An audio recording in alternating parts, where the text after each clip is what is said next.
আসসালামু আলাইকুম, সবাই কেমন আছেন? আশা করছি সবাই ভালো আছেন। আমিও আলহামদুলিল্লাহ অনেক ভালো আছি। তো আজকে আমি আর আম্মু রাতে বাহিরে একটু বাজার করতে যাব, একটু হাঁটাচলাও করবো।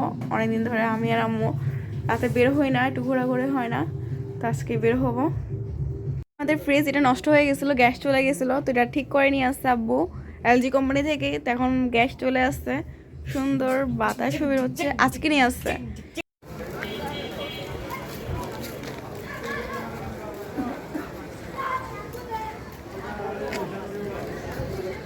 রাতের রঘুবৎ শহরটা জনপূর্ণ, একদম মানুষজন বেশি, সবাই হাঁটাচলা করতেছে। বাট আগে যখন ছোট ছিলাম তখন আর রঘুবৎটা আরো সুন্দর লাগতো।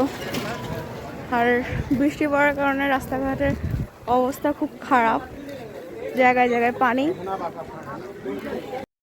রাস্তাঘাটের অবস্থা বৃষ্টি হলে রাস্তাঘাট এগুলোর অবস্থা এইসব হয়ে থাকে। রঘুবতের অবস্থাটা অনেক জায়গাতে আরো বেশি বাজে অবস্থা। মুরাদপুর, চকবাজার, আগ্রাবাদ এগুলো তো আরো বেশি। তো এই দোকানে চলে আসলাম, এই দোকানে